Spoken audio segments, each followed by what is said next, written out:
16. Zael. He tried to move loud, but could not. He tried to breathe. Zael, but could not. Zael, you bloody young fool.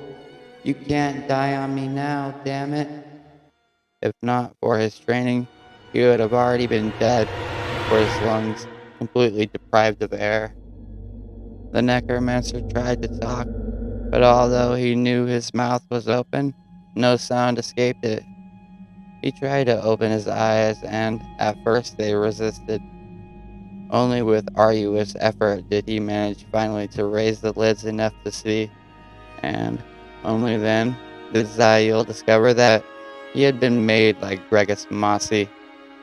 Even with eyes well suited for the dark, Zael could only just make out enough detail to know his terrible fate. He hung from a stalactite high above the first massive chamber that he and the two mercenaries had come across on their previous journey. Like the unfortunate Mossy, Zael's arms and legs had been pinned back tightly. Unlike the sorcerer, though, Zael clearly lacked any purpose for being there.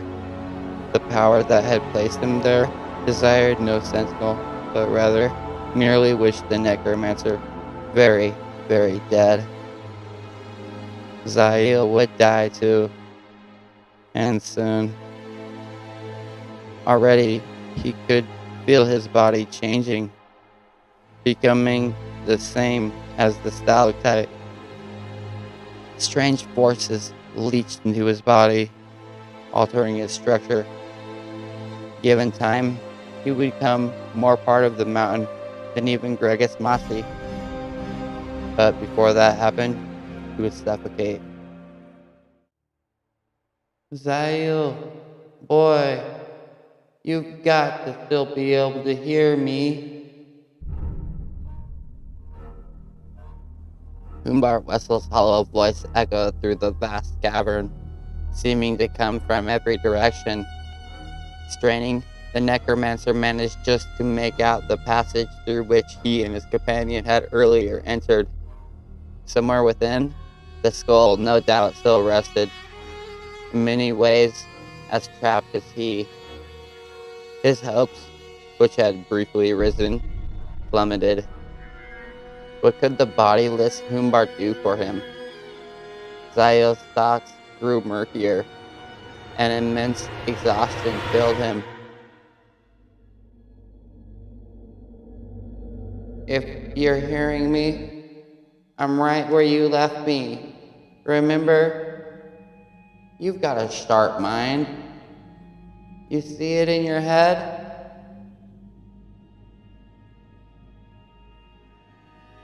What did the skull hope to accomplish? Zael only wanted to go to sleep. Why did Humbar have to bother him? I think you're still listening, lad. Or at least, I hope so. Don't like the thought of sitting in this dank place for the rest of eternity. So hear me out. Humbart's voice irritated the necromancer. He wanted to tell the undead mercenary to go away, but without legs, Humbart could hardly do that. Your dagger. Zael, you need your dagger to help yourself. His dagger. Zael's eyes widened. Did he still have his dagger? His companion answered that quickly. I can see it, lad. It's just a few feet ahead of me. And 1,000 miles away, for all the good it would do if the necromancer could have at least seen it. He could have summoned it to him. Zael, however, had never mastered indirect summoning of objects, especially not under such dire circumstances. He had to see what he desired. The urge to sink into oblivion grew strong again. Listen to me. It's pointed toward me, with just a little bit of rock covering the tip. There's another rock, shaped like a giant's tooth, propping up the hills area.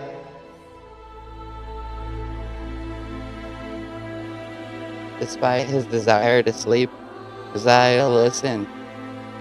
In his mind, a picture of the dagger began to form. He even saw Humbart's skull, the empty eye sockets staring hopefully at the blade. But why bother? You see it, don't you, lad? Damn it. You're still alive and can hear me. You gotta see it.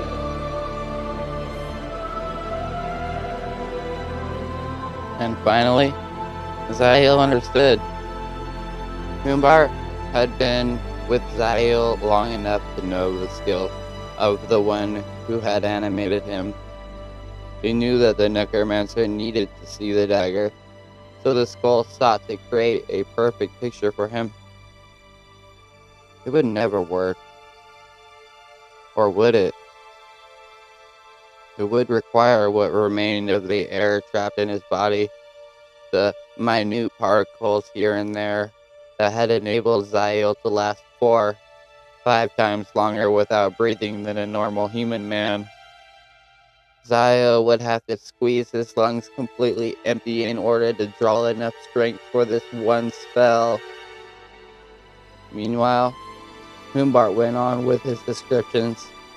The skull either very optimistic about his companion's chances, or merely not wanting to think yet about the alternative. If the latter, Zael could hardly blame him, for thanks to the spell the necromancer had used, Humbart too would suffer.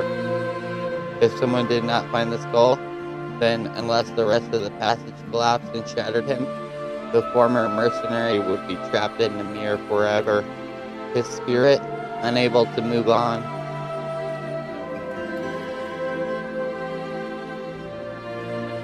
That's about it. Zael, lad. The skull shouted, Humbart's voice slightly more subdued. You should have a good image now. That is, if you've heard anything at all. Focusing on the dagger, Zael quickly pieced together the images as the other had described it. He saw the rocks, and how the blade lay upon them. He saw again Humbart's skull, staring at the partially buried tip. The necromancer visualized each variation in the rocky walls, filling out his picture. With every last iota of strength, Zael fixed on the enchanted dagger, demanding in his mind and heart that it come to him.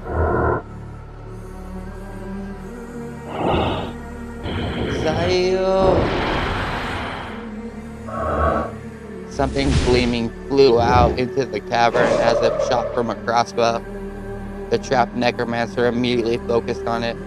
The object suddenly veered toward him, a beacon of light in the deathly dark. The ivory dagger flew unyieldingly toward him. For just a brief moment, Zael recalled what they had been forced to do to Gregus Masi. Should he now will the dagger to come point first? Should Zael wish the blade to sink deep into his still human flesh? But the situation with Masi had been different. Not only had the sorcerer been set into place with a purpose, but the spell had been given sentries to do its foul work. Not so with Zael. The transformation had barely begun. With the dagger to guide his work, he could still save himself. The blade suddenly dropped. Struggling, the necromancer brought it back toward him.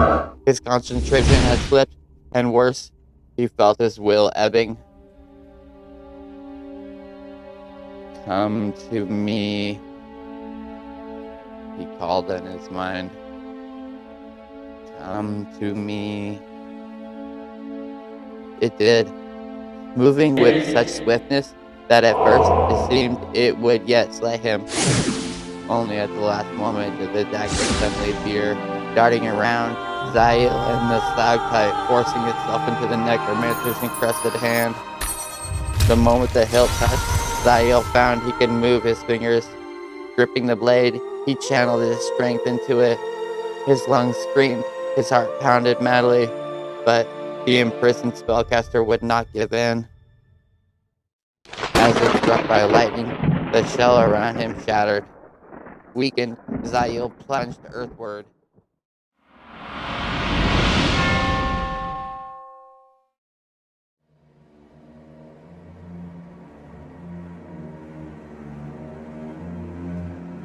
Had he been above the uppermost floor of the cavern, he likely would have died. But the stalactite upon which he had been bound had hung over the vast drop. That, and that alone, enabled him to recover enough to save himself. As he fell past the ledge, Zael managed to utter a spell. A gust of wind suddenly lifted him upward. With tremendous effort, Zael managed to take hold of the cavern wall before him. His success proved timely, for the spell suddenly faltered, nearly sending him falling into the abyss. Zael managed to drag himself slowly to the upper floor of the cavern. Exhausted beyond belief, he lay there for some time, his breathing ragged, and every inch of his body feeling as if someone had dropped Nymyr on top of him. "Zael?" came a tentative voice. I am alive," he croaked back. "You sure? You don't sound like it."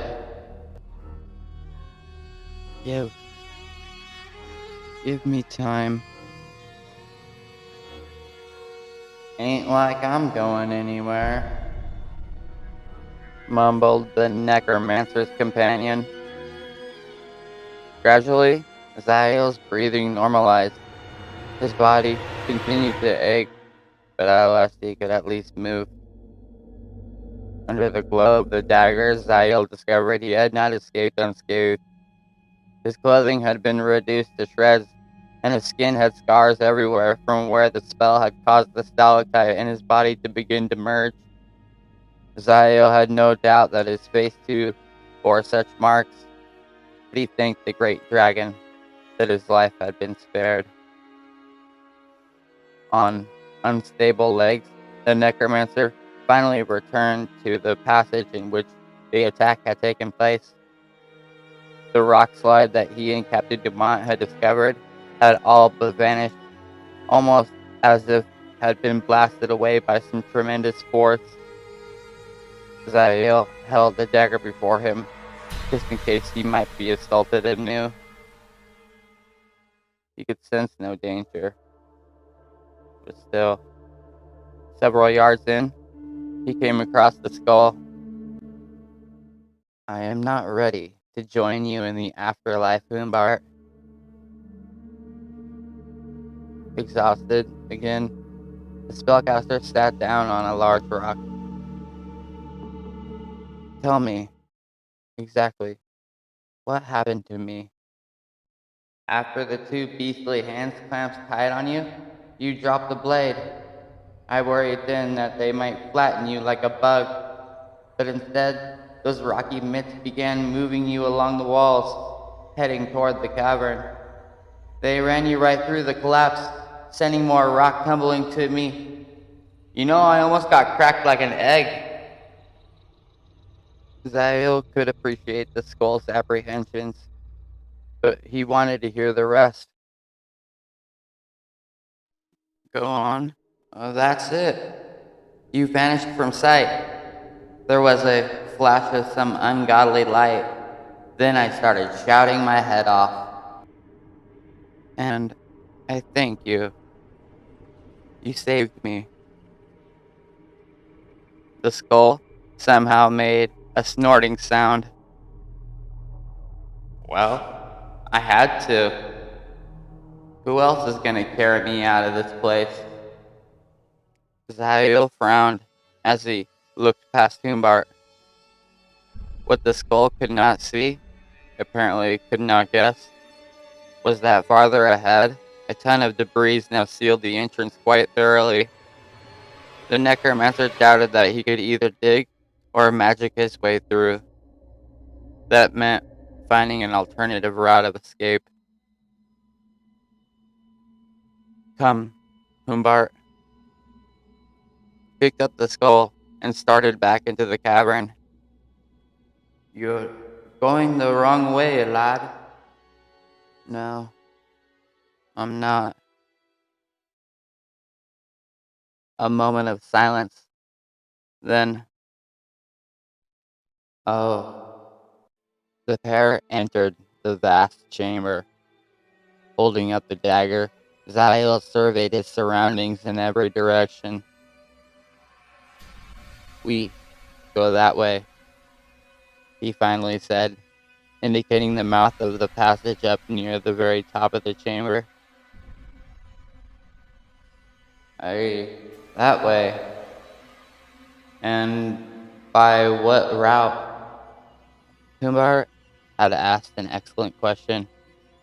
At first glance, there seemed no humanly possible manner by which to reach his goal. Zael searched through the ragged remains of his cloak, but found that the rope that he had earlier used had vanished. Still, according to the charts he had memorized, the gap above represented his best hope of finding a way out of Nymyr's gargantuan belly. Staring at the slick surface leading up to the passage, Zael took a deep breath and replied, I climb, of course. Climb? The skull sounded positively aghast. Climb that? Zael lad, do you think... The rest of his protest became muffled as the spellcaster stuffed him back into his pouch. The necromancer needed no discouragement. His trust in his skills already quite limited. If he slipped on his way up, Zael very much doubted that he had enough will to cast a spell sufficient to keep every bone in his body from shattering on the harsh surface below. Regardless of that risk, though, he had to try. What Zael had not told Humbart, what he had only come to realize from his own predicament, was that whatever secret existed in Ureh planned soon to reveal itself, and that could not, in any way, be a good thing.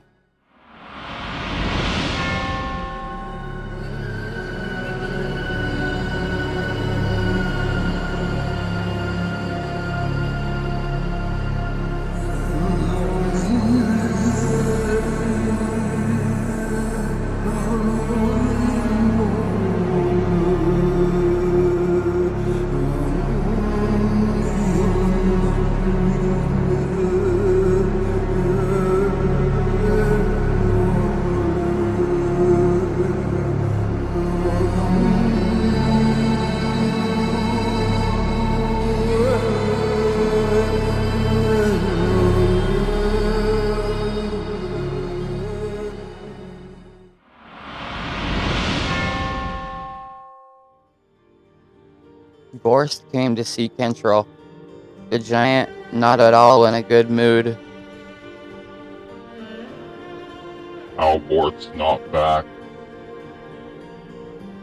Still trying to find some comfortable fit in his dress uniform, Kentrell paused from adjusting the jacket to eye his second in command. It's nearly the dinner hour. You check his room? I control. His things are still there. Maybe he decided to stay in the city for a little while after the others left. Maybe their going made him a little homesick. The captain himself had felt so after bidding his men farewell. Even the pleasure of Atana's company had failed to eradicate the feeling completely. Could be. Gorst grunted, not sounding any more convinced by Kentrell's words than the captain himself had been. For once, Kentrell wished that he did not have to meet Atana. Albert's absence did not sit well with him. Scout the palace as surreptitiously as possible. Make sure that you've searched anywhere Albert might have gone. If I get a chance, I'll try to do the same. Go armed. The giant nodded, patting the sword dangling at his side. Carrying an axe around would have drawn some suspicion, but a sheathed sword did not raise many eyebrows. Nor would the fact that the massive fighter wandered the halls of the palace seem too out of place. Clearly, as a foreigner, Gorst would be curious about the ground edifice. And, besides, for a giant of a man, the other mercenary had the stealth of a cat. Gorst started to leave, then hesitated.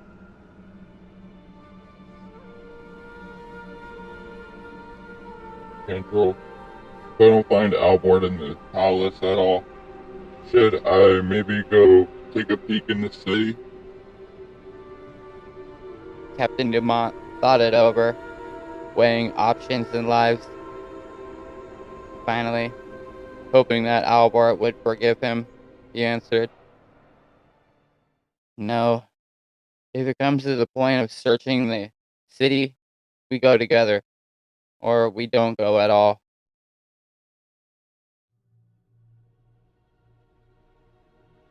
Alone again, Kentrell tried to finish dressing, but this latest news refused to sit well with him.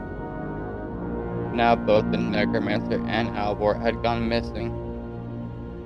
The captain gave thanks that at least Jodas and the others had left when they had. If not, how long before all of them would have disappeared? Disappeared? Albert had last been seen escorting the rest. No. Forgetting his garments, forgetting even Atana, Kentrell burst from his rooms and ran to the nearest palace window that gave him some glimpse of the torchlit city. He stared down at the shadowed buildings, listened to the celebrating throngs, and tried to convince himself that the horrific thought he had just conjured up could not have happened. Surely the six who had chosen to leave had exited the outer gates, and even now journeyed through the sunlit jungle. Surely they, at least, had reached relative safety. Yet, some churning feeling within would not yet let the captain accept what seemed a most reasonable possibility. Atana. She would tell him. She would tell him what's going on. She would show him one way or the other whether his fears had merit.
Gorst had been through nearly every level of the palace and had discovered a few significant things.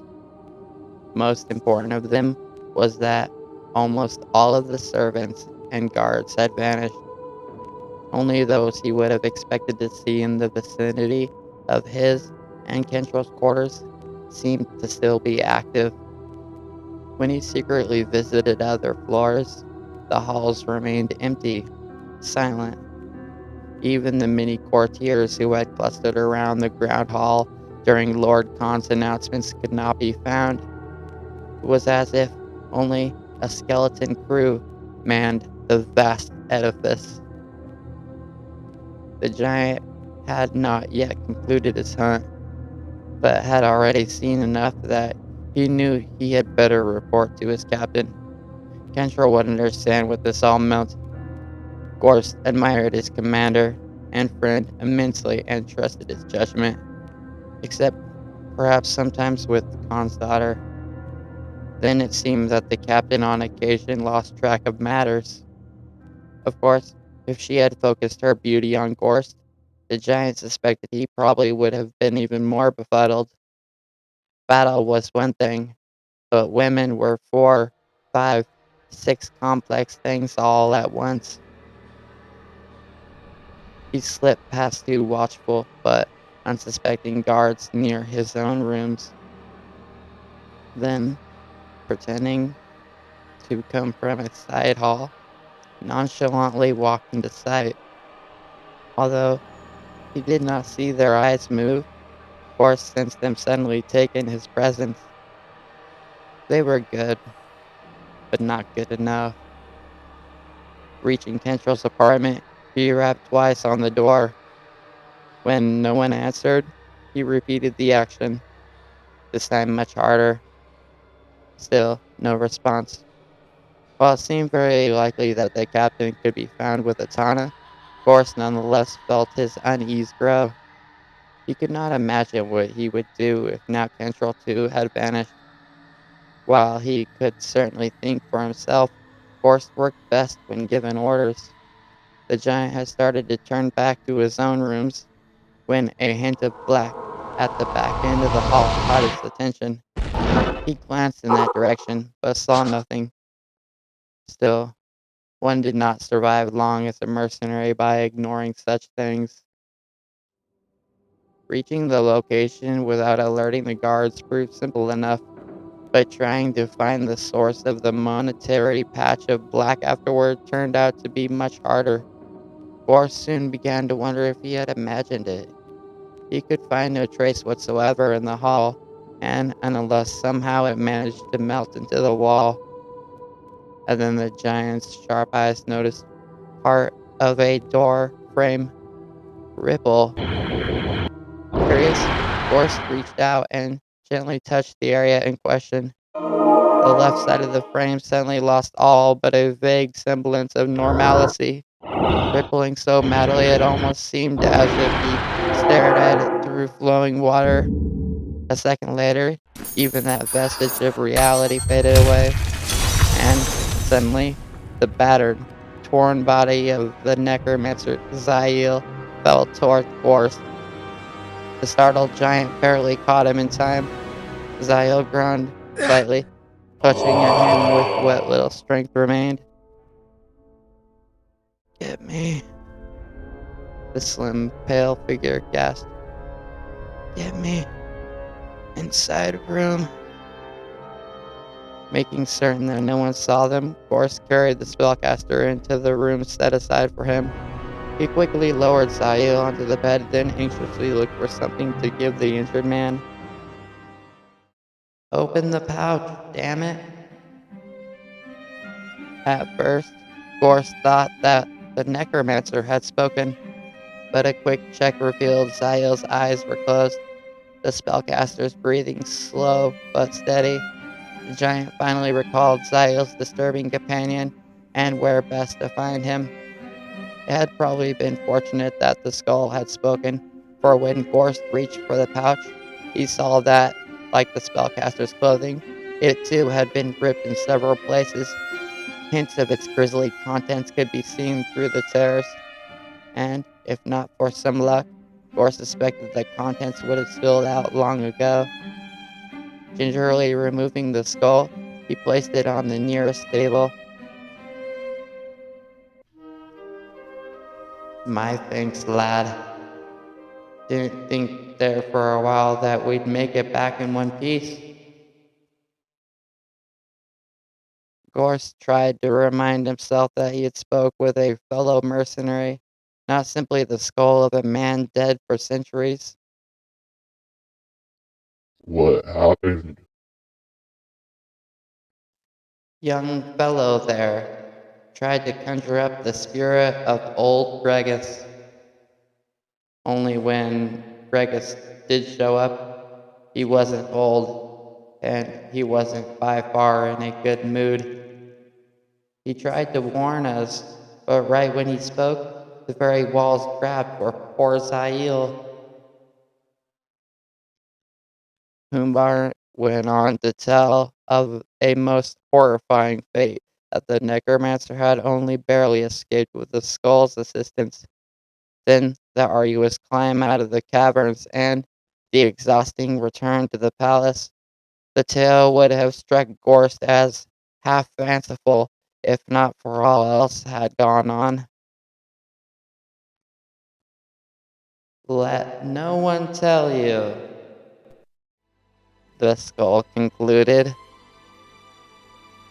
that this young one is not as fit as a fighter for all his being a spellcaster, lad. Zail'd be a good, sturdy man to have on your side in battle any time. Is there anything we can do for him? Well, see if you can find a small red pouch among the things he left here.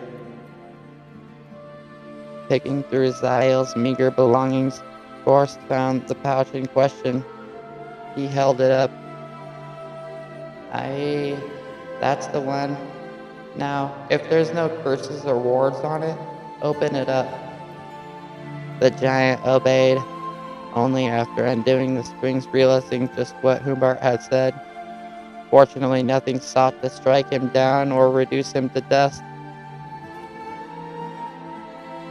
There, a small vial with a yellowish liquid in it. There was, right next to what looked like a dried eyeball.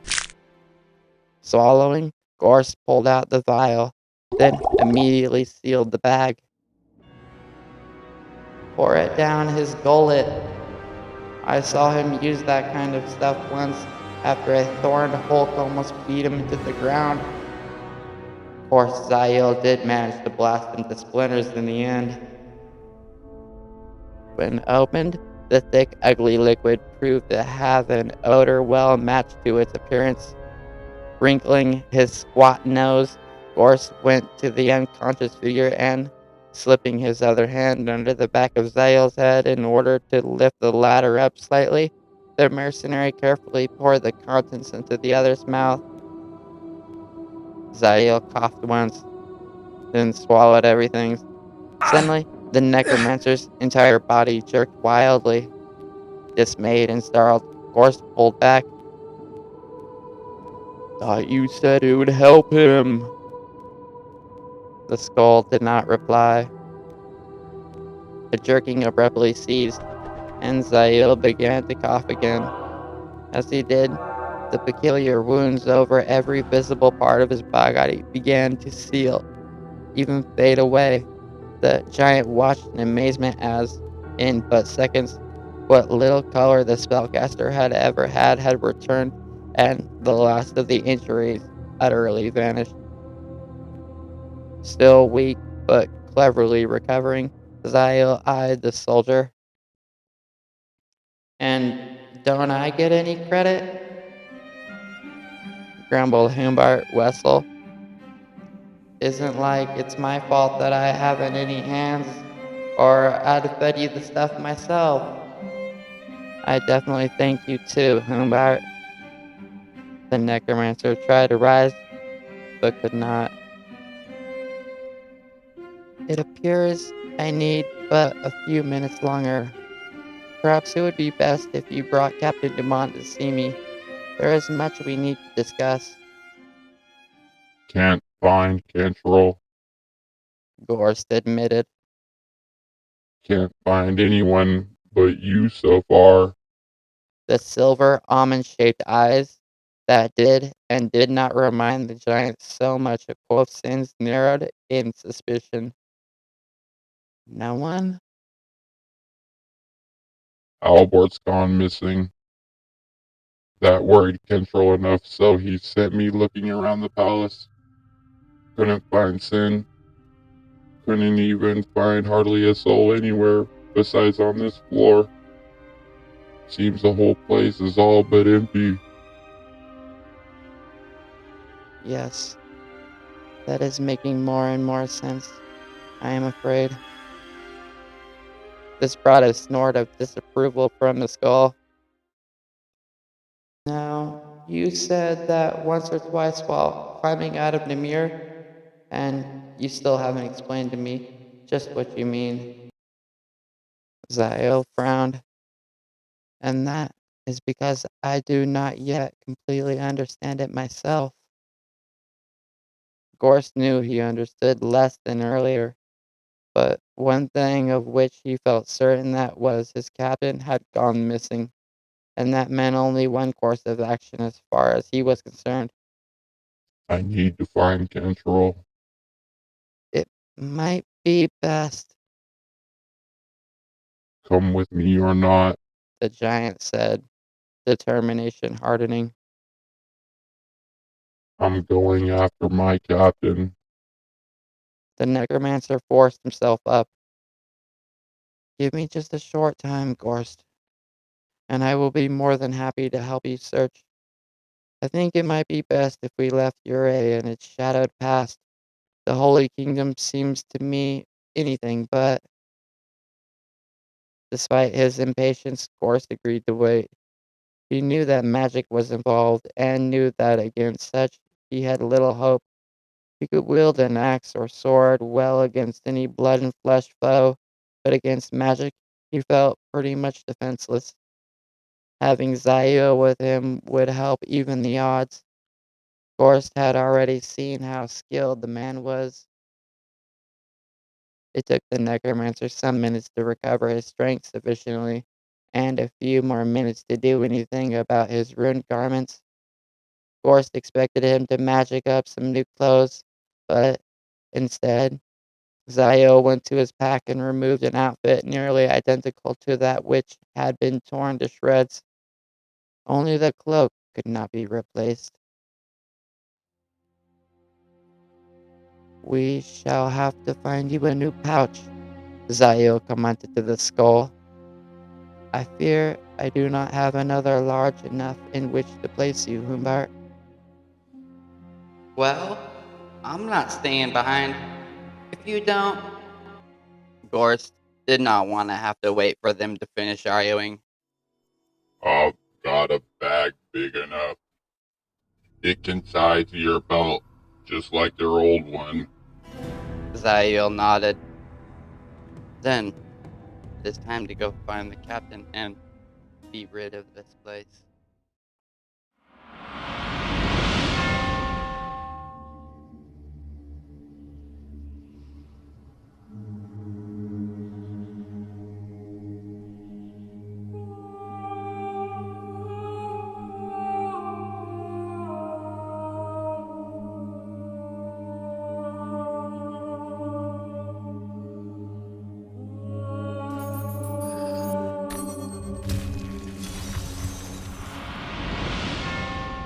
It seemed to Zael that he had underestimated the giant.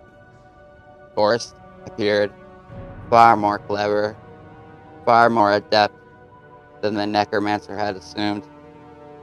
The information he provided Zael concerning the layout of the palace not only matched the drawing that the spellcaster had studied, but corrected some errors caused by expansion and even evidently sheer mistake on the part of the one who had drawn the diagram. The mercenary had used simple tricks to evade the notice of the armored guards, but Zael felt that even such would slow their efforts too much. Thanks to the potion that Gorst had fed him, and whose contents the necromancer knew he had best never explain to the fighter, Zael felt almost as good as new. His wounds had vanished, and the only remnant of his almost catastrophic finish consisted of a slight twinge in one arm. Still, the necromancer felt confident that he could now not only mask himself from the sight of the soldiers, but do the same for the giant as well. They would save much time by walking right past, rather than inching their way along the sides. While Gorst obviously did not entirely agree, he did not argue when Zael began casting. Using the dagger to draw the fiery symbols in the air, Zael strengthened his normal spell, then touched the mercenary with the tip of the blade. Nothing's happened, complained the giant. We are both tied to the spell. We can see each other, but no one else can see us. The same applies for most basic sounds, but I would not recommend shouting or sneezing as we pass. Abrupt and loud noises might penetrate the glamour. Still, a little reluctant, Gorst followed him out into the hall. Farther on, the sentries continued their motionless, tireless stare across the corridor.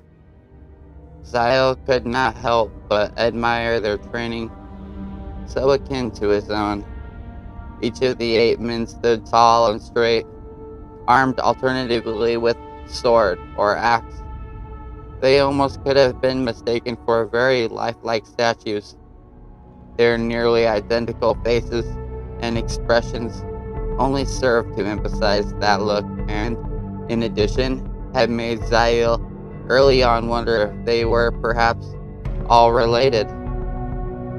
He and Gorst slowly walked along, shoulder to shoulder, step by step.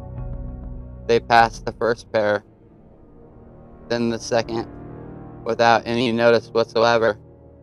The mercenary seemed to relax, and even Zael, who knew the power of his spell, felt some relief. Then, something about the next guard's countenance made the necromancer pause despite the urgency of the situation. Gorst gave him a worried, insistent look, but Zael ignored it. He stared cautiously at the armored figure, wondering what about the man's face so bothered him. Unable to ascertain what it might be, he glanced at the opposing sentry, studying him. It suddenly occurred to him what it was that he found so disturbing and yet so difficult to identify. Neither guard had blinked.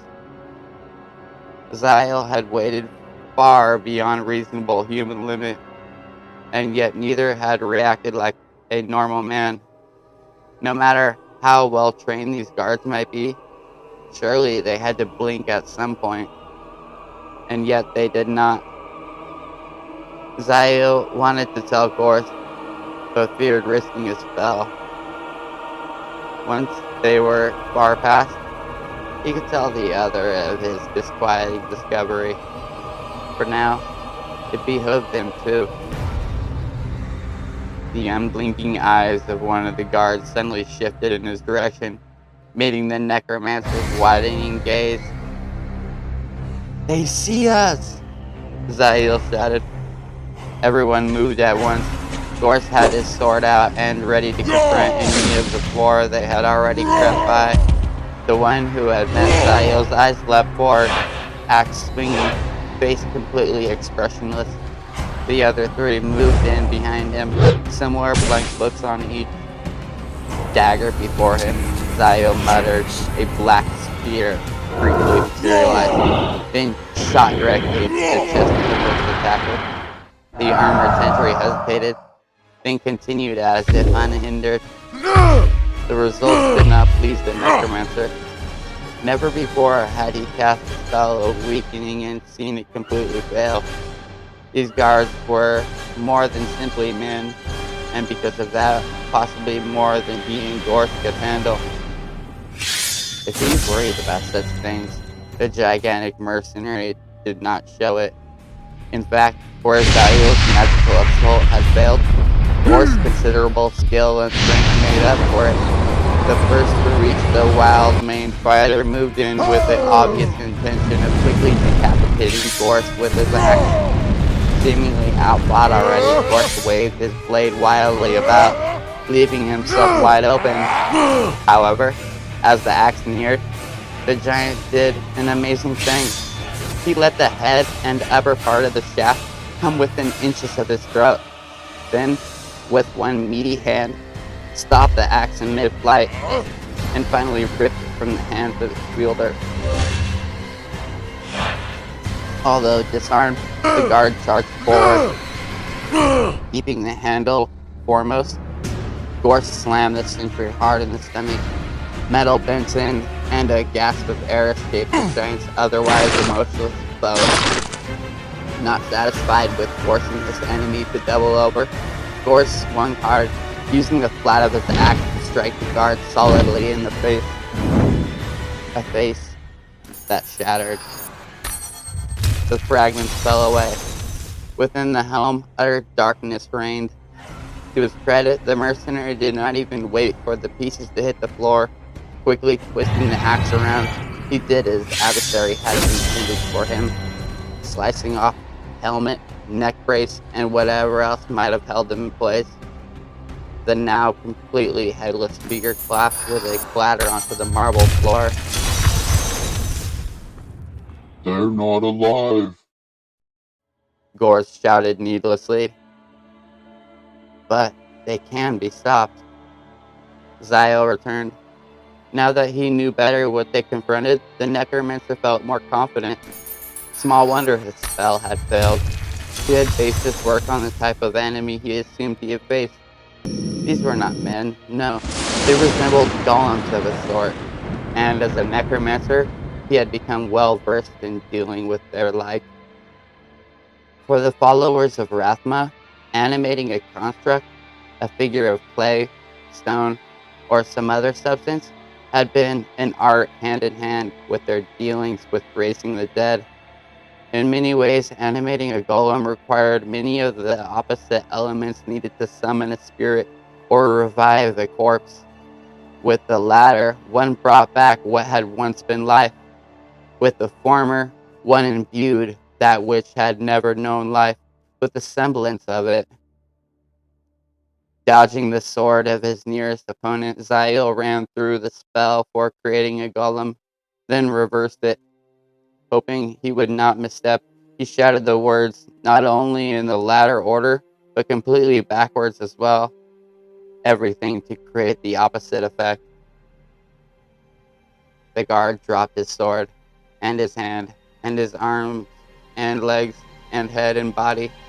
Armor scattered over the floor, and the face the golem had worn cracked into 1,000 pieces as it struck the hard surface.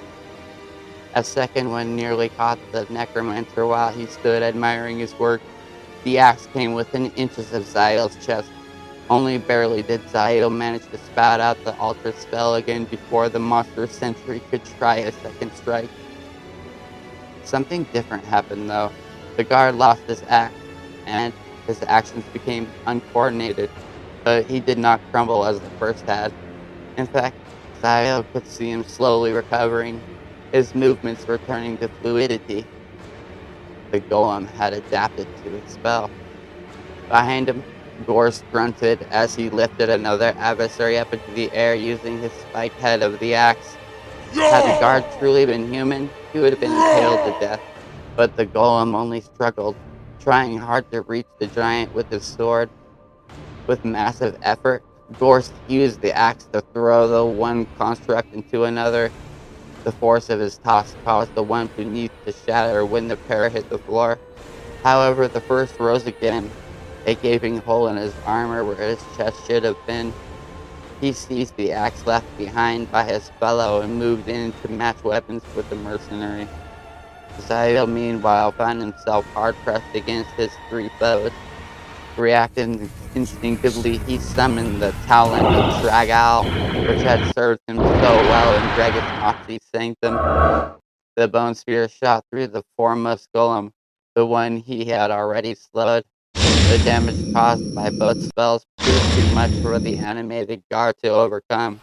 The torso collapsed in on itself then, as if a house of cards had been tipped over. The entire skull dropped to pieces. Knowing he could no longer use the talon, Zael immediately summoned the Den Drag, the teeth of Tragal.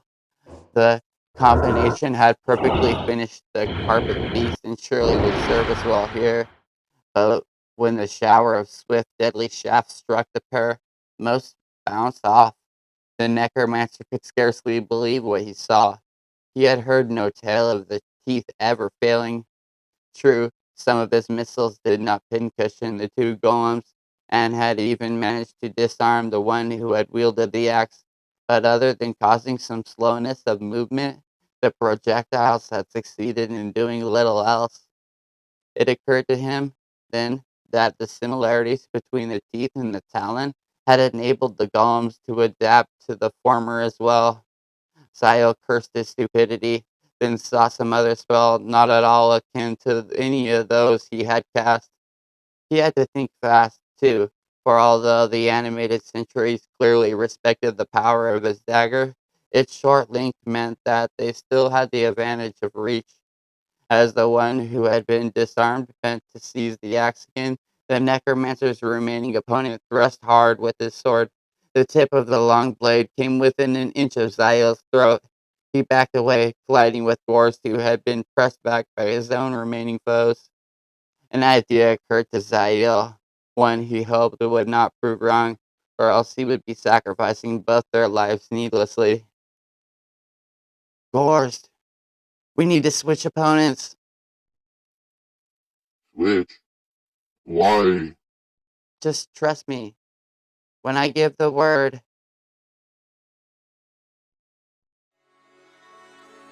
To his credit, the mercenary did not protest. Still back-to-back, Zael could feel the giant's body tense as he prepared to follow the spellcaster's lead. Drive them back 3 paces, then turn to your left. Zael dove forward, his sudden shift in tactics causing the golem to step away. However, the necromancer cast no spell, but rather simply did exactly as he had ordered Gorst. Spinning around, he abandoned his foes for those the giant had fought. At the same time, Gorst turned to confront Zael's original pair. Pointing the dagger at his 2 new adversaries, the necromancer unleashed the teeth of the dragon again. The needle-sharp projectiles tore through the golems, easily puncturing armor and shattering the guards into 100 pieces that flew in every direction. Zael let out an uncustomary yell of triumph, as he had suspected. Since these had not yet faced him in battle, they had not adapted themselves to his particular spells. By switching opponents, he had outwitted their creator's handiwork. But that left Gorst with the pair that the necromancer had originally faced. Concerned that they might prove too much for the mercenary, Zael whirled about, already putting together a spell that he hoped would at least slow the sentries down. He need not be worried.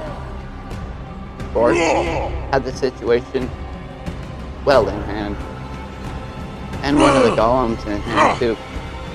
His weapon abandoned, the giant had one of his foes upside down over his head.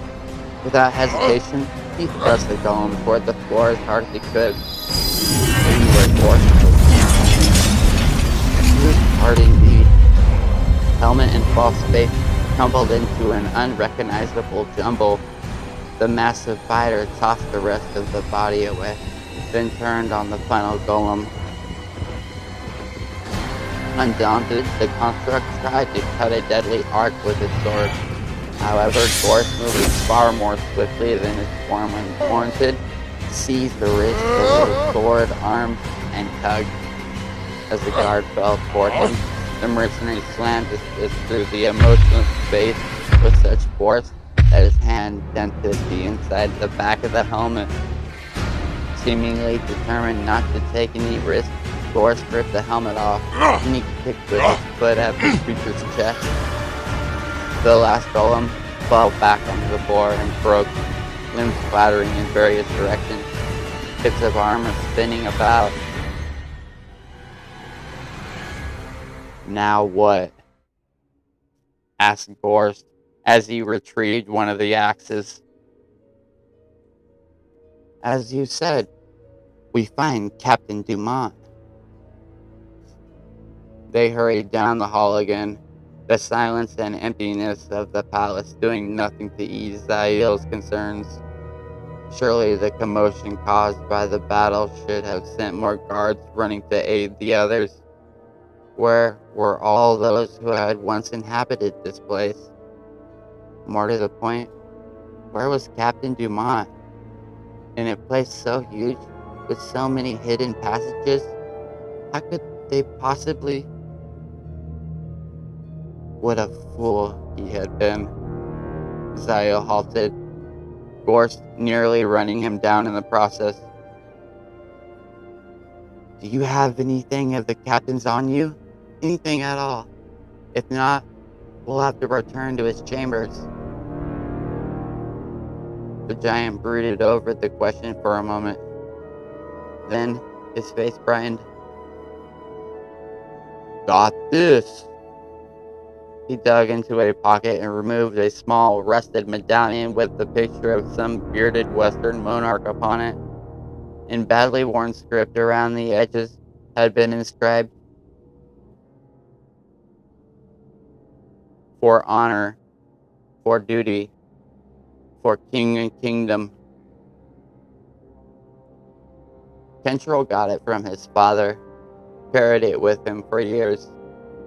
Used to say it brought him good luck. He gave it to me after I almost got my head chopped off about a year ago. Said I needed it more than he did.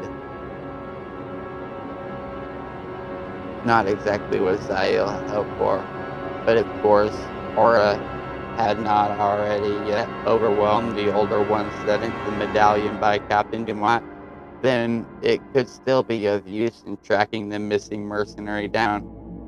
Unfortunately, their lack of time also demanded that the necromancer make use of far less accurate spell, one with the potential to be more affected by outside influences, such as the recent change in ownership.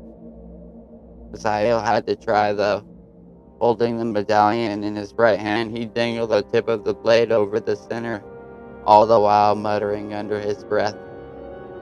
Immediately, he began to feel a tug, but toward the watching Gorse. Irritated, Zail focused on Kentrell Dumont, picturing him as best as he could.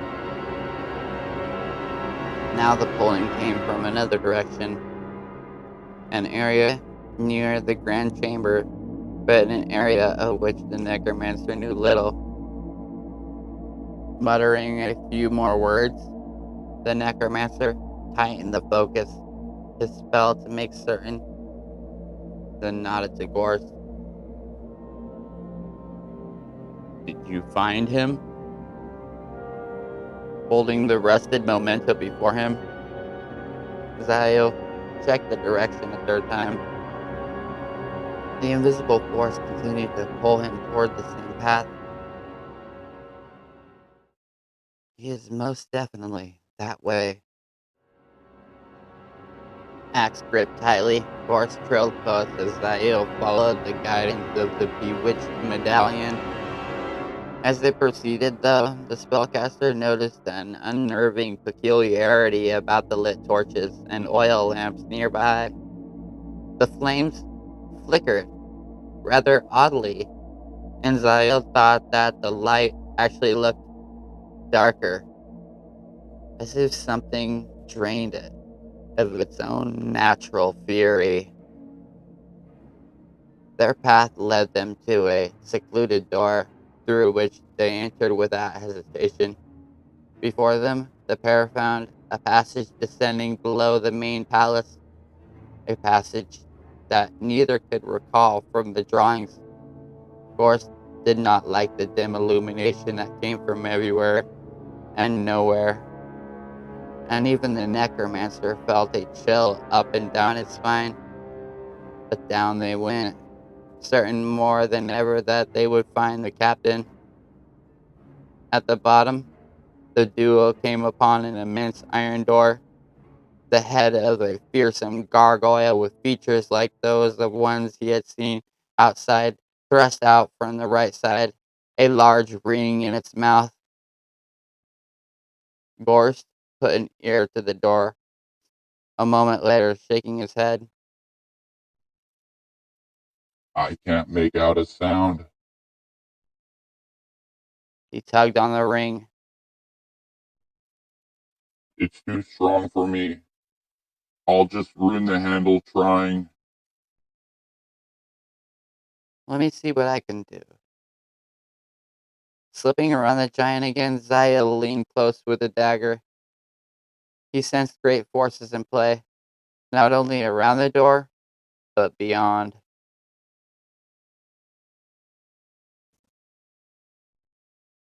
Zail! Came the skull's voice. I think. He broke off as the ring suddenly slipped from the gargoyle's beaky maw. A shriek echoed through the passage. The necromancer lurched back as the beak snapped at him, falling against Gorst. A full-sized, winged and taloned gargoyle leapt out of the door after.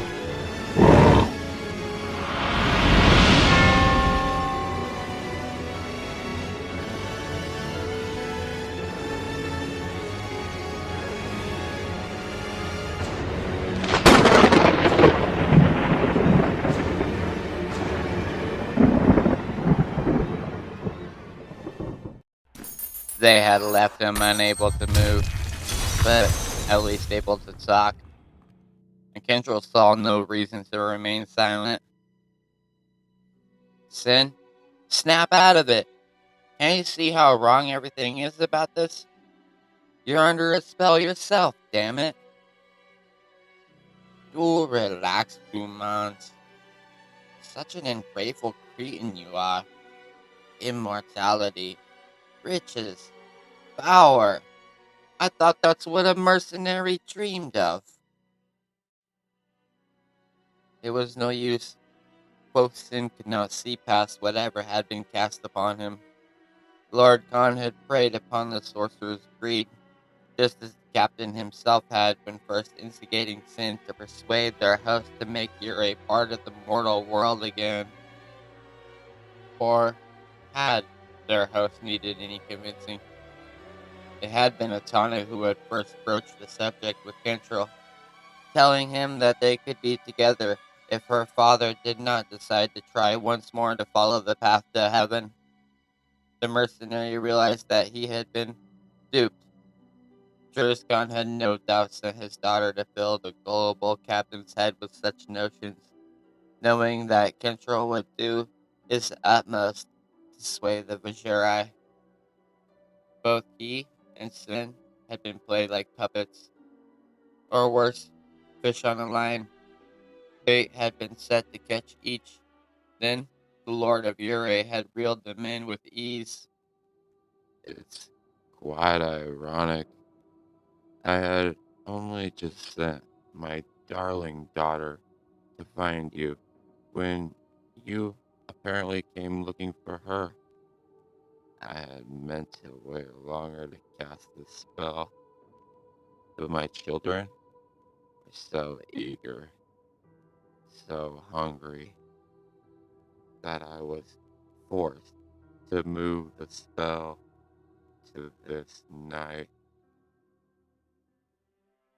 Control looked to Sin to see if he had heard any of what their host had just confessed, but this short, balding sorcerer seemed quite content, preparing for the task at hand. The Vajra had begun to go around the edge of the platform, using mumbled spells to cause various runes to glow brighter. Whatever hold Juris Khan had over the sorcerer looked to be very complete indeed. I had promised them your men when first we noticed your arrival that I needed one of you for this precious work. I also needed another wielder of sorcery to aid in my effort. The others, having been necessarily sacrificed in my sacred mission long ago.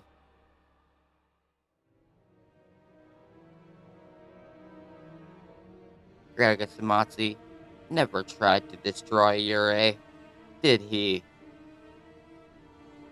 The regal lord looked offended. He did worse than that. He dared claim that I knew not what I did, claimed that I, Juris Khan, loving lord of all my subjects, damned rather than saved my people. Can you believe such an audacity? Captain Dumont could believe that, and much more about his captor. He saw now what he and the rest had so blindly missed. Ureh's master had gone completely insane. His desire for good somehow twisted into all of this. I admit there were times when my beliefs faltered, but whenever that happened, the archangel would appear to me, bolster my will, and once more set me on the proper course. Without his guidance, it's possible I would have not been able to press on to the end. This archangel Juris Khan constantly spoke of had to have been a product of his own mind. And yet, here stood the man who had nearly succeeded in reaching the sanctuary of heaven. How could the archangel have been delusions then? Only with the efforts of such a one could any immortal possibly have hoped to accomplish so incredible a feat. He warned me of the insidious efforts of the dark powers to influence those around me, that I could not trust any but myself, even those who work in concert to bring success to our goal might have become tainted.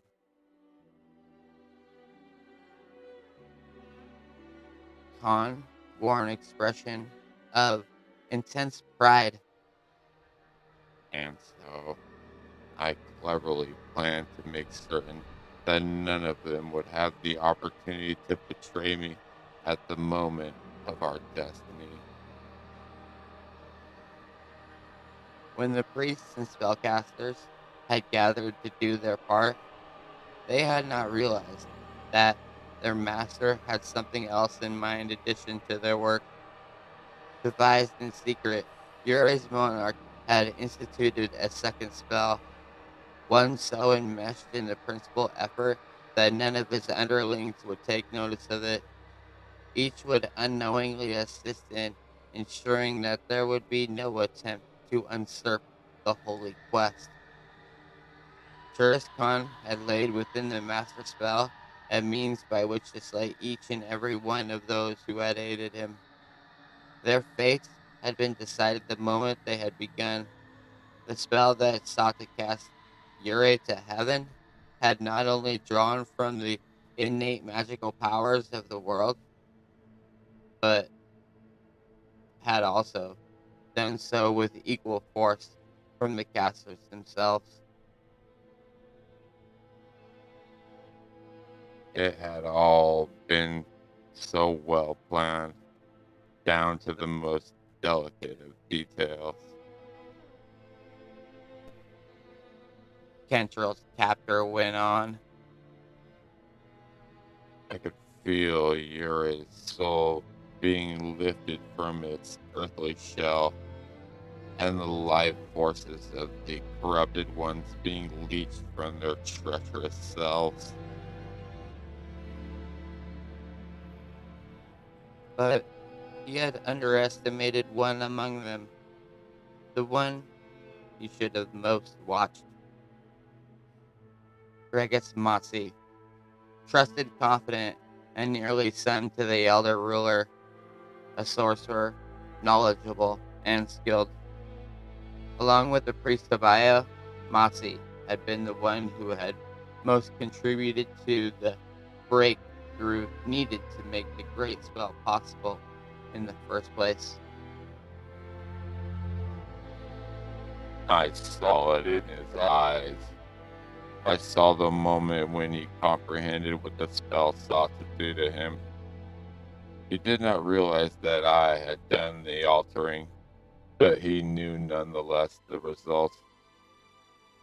At the most crucial moment, at the most critical juncture, Gregis tore himself free from the matrix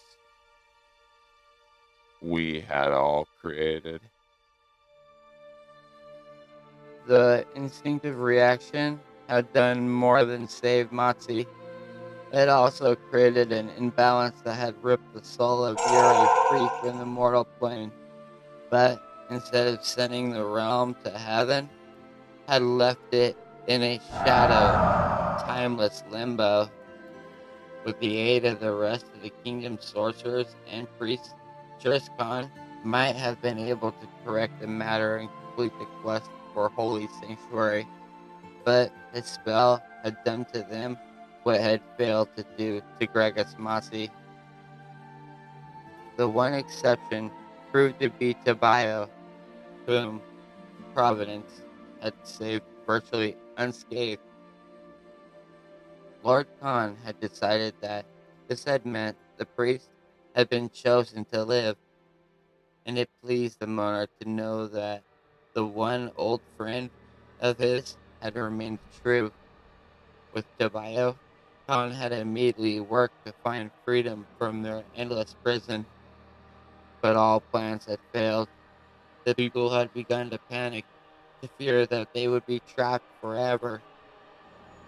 Juriscon raised a dagger over Kentrell as they talked, drawing invisible patterns. And then, when our hour was darkest, the Archangel came to me in my dreams again.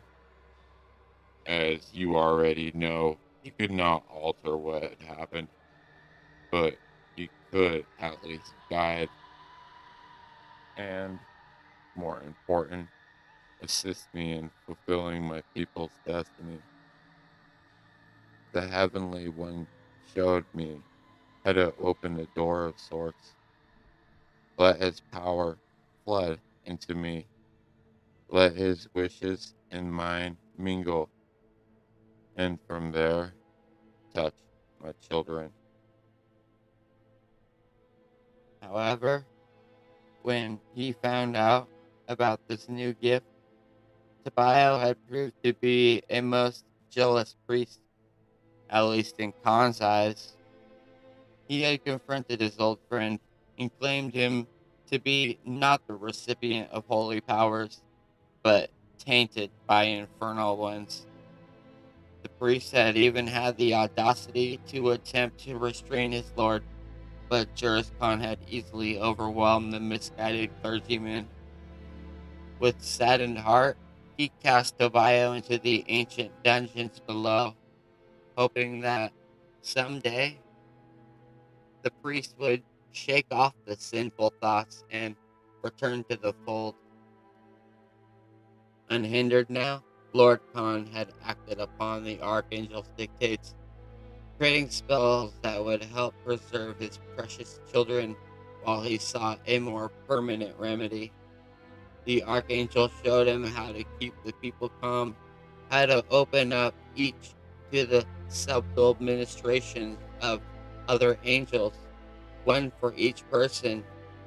He had Ureh's trusting ruler bring into the fold his own daughter, reveal to her the glory of the Archangel and the gifts she would gain by helping her father and her people. Pulling back a dagger from over Captain Dumont's chest, Juriscon extended one arm to Atana,